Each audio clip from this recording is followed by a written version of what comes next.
Other things that I still need to do to the boat, and I hope I can do it very soon. When I bought the boat, these were the start controllers on it, and I've rearranged all of this, but the tachometers for RPM or any of the gauges on the bottom for temperature, oil pressure and all that stuff, alternator, they're really not functioning. So I bought replacements for that.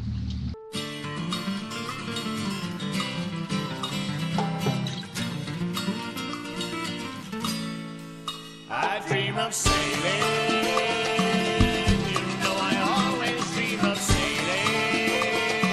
Take me far away. Sailing. You know I always dream of sailing. Freedom on the seas, my love. Dancing on the waves to warm places we don't know. Loving life Ricardo style and steady as we go. I dream of sailing. Well, hello my friends. Here we are on iDos again. Going, being up to no good. I hope she'll run after this. But anyway, I had my engine controllers, which they were all brittle and not working, so on and so forth. This one came out still one piece, but the bottom one was, they had used 5200 on the back side of this panel, and it just came into pieces. And very brittle. I mean, touching it, it's breaking all over the place. So we got keyed control panels, and I already wired one up on the outside. Just took the harness off and plugged it in, and it just started up. But still doesn't, the gauges are still not working. Well, they didn't work on this one either. And out of that, pulling out of this, I have this harness that seems to have just made a loop, and I'm not sure exactly what it did, and that was the case for both of them, each one individually. So right now I'm just cutting this panel to size to fit the new panels, which are bigger than these.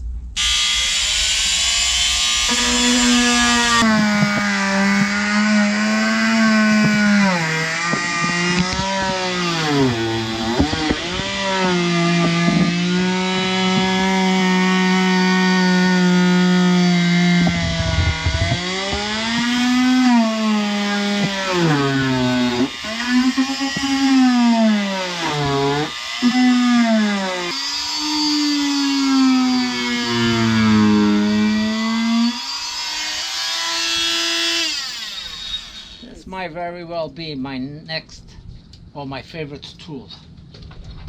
Never used it That lunch is done.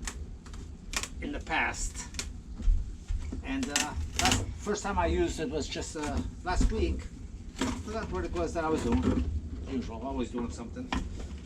But anyway, using it, it's like, oh, this is pretty nifty. Not nearly as much dust as a jigsaw or circular saw or anything else. They're not for the same purpose, but this replaces the jigsaw in many, many cases. Okay, well, the openings are done. Be back in a few minutes and test fit the unit. Lunchtime. Okay, as Albert said, it's lunchtime. Turkey sandwiches for lunch it is. So, he's having a turkey sandwich, I'm having a turkey wrap.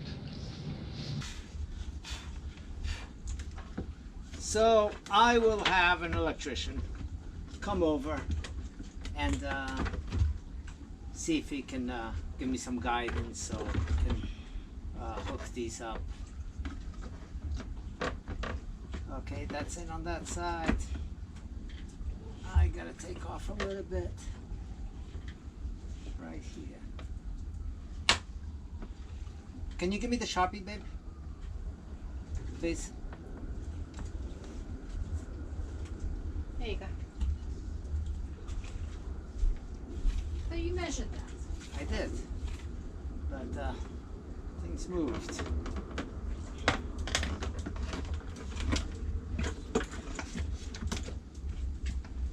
It's just a little bit of trimming. It's It's not bad. Better trimming than adds to it.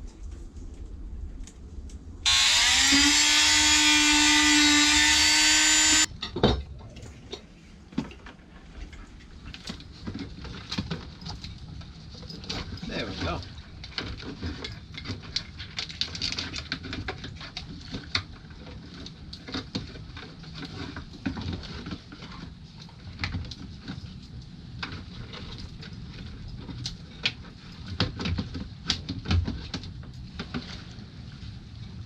Take a look.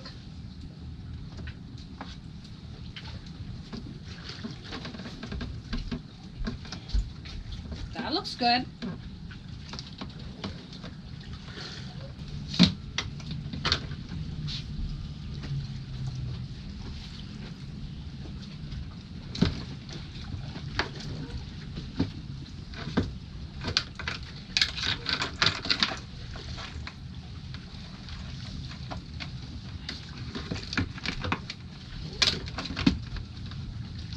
It's fine on that side.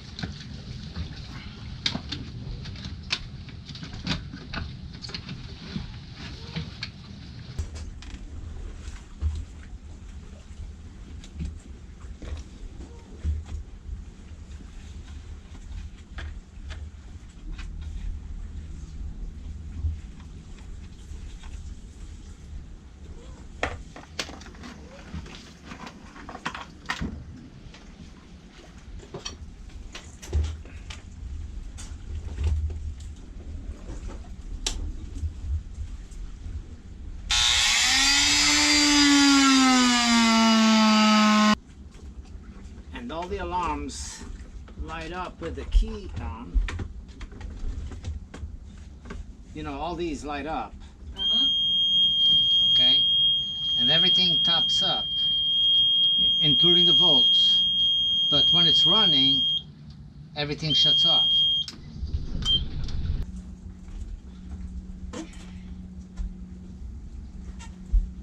Awesome. Now, on the last video, I mentioned that we had also made a large purchase for the boat, an investment, which was...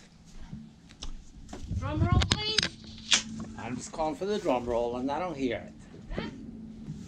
So, here we go. First time, bit of excitement on this. With all the things that we've done for the boat, I hope this is the last that I have to do that will actually work. This massive cable that comes with this.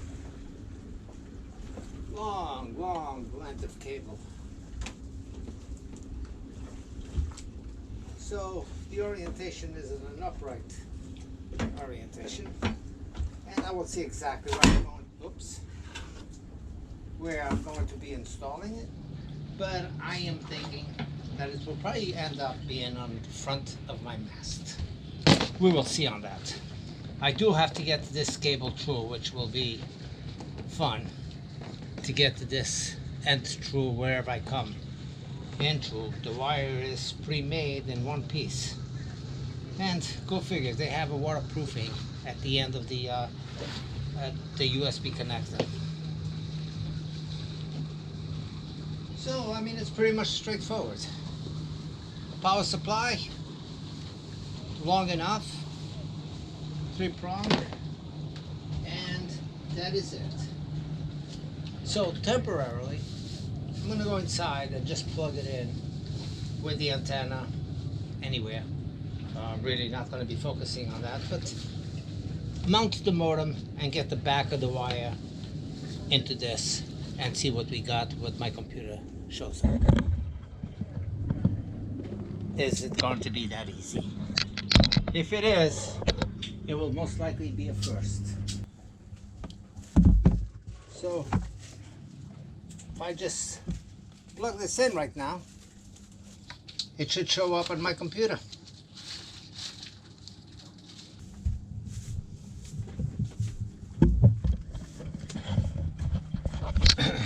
Uploading something to Facebook.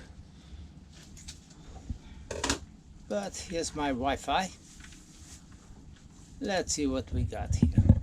Let's That's my connection right now. StarLink. Voila. Connect. Is it going to be that easy? It's probably going to ask for me to set up the account. I'm not sure.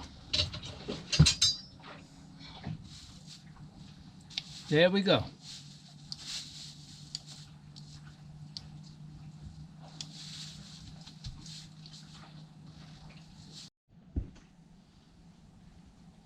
Well, the StarLink, after just a couple of attempts, which once I did the initial sign in, the initial home screen disappeared on the laptop. And I went to my Wi-Fi settings and it was showing up as what I set it up at, but I wasn't getting the connection. Well, the dish was definitely in the wrong place. As soon as I brought it outside, I had it on in the cockpit area, but underneath the hardtop. I put it up on the top and right away I had internet.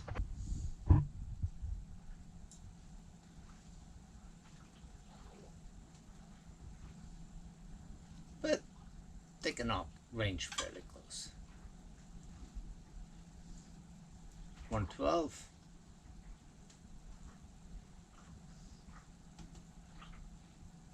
Alright, now to figure out how I'm going to, or where I'm going to set up the dish and to get this wire under control. The way it is right now, I just have it temporarily mounted, not mounted, just standing up there on my hardtop and just running over there. So trying to figure out exactly best place to put it. And that's going to be a little bit of a challenge, mostly because the wire, the end of the wire is prefabbed with their dedicated connector to their modem, and I don't want to cut that and rewire it to just get the thickness of the wire through. It has a fairly large plug that I have to figure out exactly what's the best way to do to put it up. My thinking would be to put it up on that spreader over there, but I would need a mount for it, so I'll have to look into that. I would put it up there, run the wire inside the mast, and it would come up in the center, and all I need is to hook it up to the modem, which over there would have a power supply and accessibility after making a hole on the packing that all the wires come through on the mast. Thinking on the mast itself, but I would need a bracket over there, and that's still an option that I might consider. Another thing that we did, and I posted a video but I took it down. I did not like the way it came out, but I did what's called a single line reefing. And I've seen other people comparing and saying, oh, I got my reefs, and I'm a little bit confused by what they show. Single line means, let me show you what it means.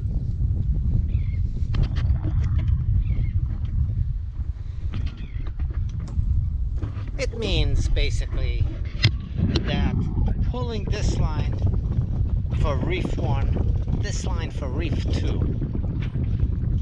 will pull down on the back section of the line, because that line is a continuous line that goes, of course, to my winch over there, comes across, goes up, and it goes through multiple, these are called blocks on a boat, but it goes through multiple of these blocks. So I had to do a lot of modifications to get this to work, because this continuous line goes up, down, through here, and it goes through the boom, through some rollers like this in the back. It comes in to the position of first reef. I got a pulley there, a block, tied up to the rope that you see on the bottom, and that's for the first reef, and that goes up to the reef eye. Okay, at the back of the sail there's an eye over there, so the block goes through there. So when I pull on that, that will pull the back end of the sail to that block. And once it can't go anymore, actually simultaneously at the same time, it's also pulling this reef right here, which corresponds with it. Before, I had these lines, even though this one is new. I replaced this because the one that was here was kind of in bad shape and was too thick to go through my eyes. But anyway, I replaced this line. It's one piece, so it hooks up to this. Before, these lines just used to drip down, just like this one.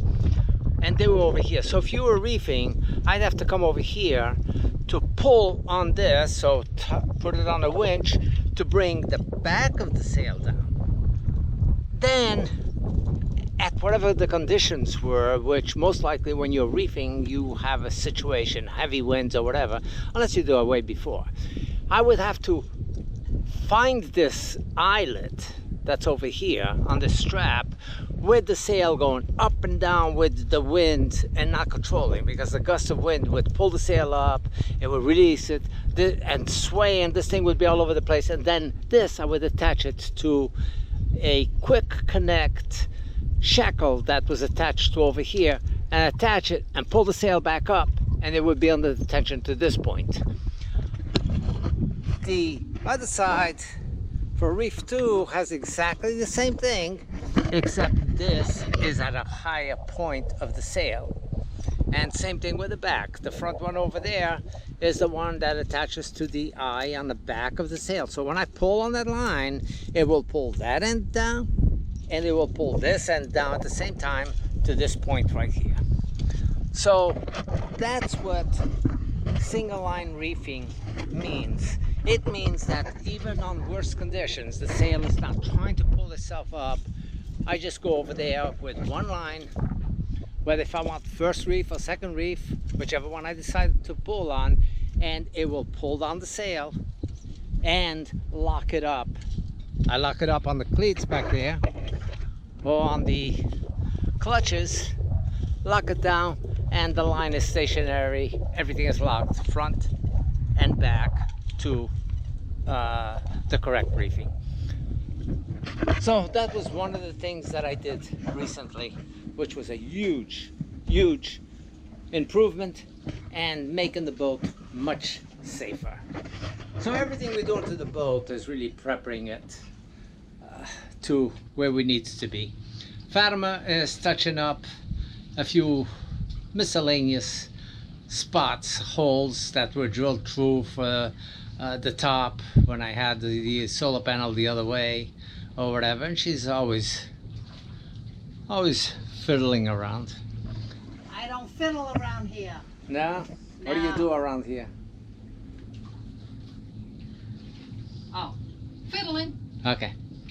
So anyway, now I have the floodlights on the top. I have replaced this windshield that was a mishap when I first put it up.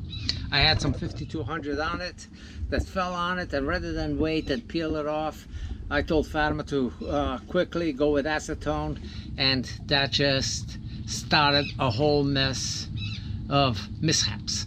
You know, the acetone instantly fogged it up, made it all foggy. Then I tried to sand it down. I tried everything. It was cracking. It was like I could not see through it. I would see through it when it was wet, and when Fatima would just clean it up, and it was somewhat visible, and you know, a little bit later it's like I could not see. So replaced this windshield, windscreen, dodger, whatever you want to call it, but we replaced it. Yeah, so now we can see out.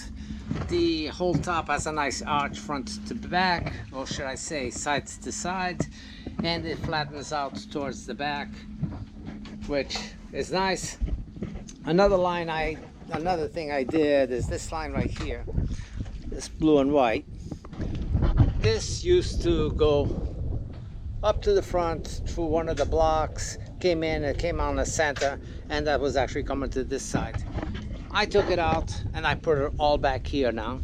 So this is to let the boom out one way or the other, and then the traveler is to assist it to push it to one side or the other. And that's all done right back here. And the main sail, which is the other huge thing we did, is instead of going to that winch in the front and crank it up, very hard to crank the mainsail. The mainsail is very heavy, and then you would have to be looking to make sure that it was going in between the lazy jacks. That's what those lines are called, that assist the sail falling down into the sail bag. So you would have to see if you were lined up, if pulling it up, the wind took the battens and got it hooked up on in between one of these things, then you can pull it up. You have to release the clutch, let it down a little bit, get the right time, well, to pull it back up really quick. You'd have to do it quick while the sail would be right in the middle. Now I can do it all from back here. Release the clutch, let it down, lock it up, hit the button, and it's cranking up, and I can be steering into the wind so I can control the wind where it's coming from. That's another huge plus. That's what this blue line is over here. I got it spliced, but only because I needed like 3 more feet to reach over here, and the sail is really not under pressure at that point, so I can pull it over here easy by hand, because it's only bringing it up a couple of feet over there, and by then it will be on the winch and I can give it full blast. It's one piece rope, fairly new, going all the way up. I was going to change it, but I have to go all the way up to the top of the mast, and that line is new. I picked up a new one, a replacement, which is almost 200 feet, but you have to, even if I feed it through the existing line, well, the very end of it is still tied up at the top of the mast. So I'd have to go up there, undo the other one, and tie that one up in order to do it. So right now I got things that are more in priority than that. Climbing up to the spreader is not too bad, but climbing up to the top of the mast, well, I wouldn't climb up, I'd be pulled up to the top of the mast, is a different story. So anyway, that's what's going on, and like I said, we should be leaving in a couple of weeks out of here, going to the East Coast in Florida, get hauled out, do 1 week, maybe a week and a half over there, do bottom paint. We want to paint the boat and we want to put the graphics on it, and then we'll be sailing up north at that time, up to Massachusetts, and then we'll decide whether if we're coming back down or if we're going across the Atlantic to the Azores. If we don't do the Azores, we're going to be doing the Bahamas and then travel south and go to Cuba, Puerto Rico, and American Virgin Islands, and the BVI's, the British Virgin Islands over there. And we'll be touring those before we decide you know, how far we're going to go.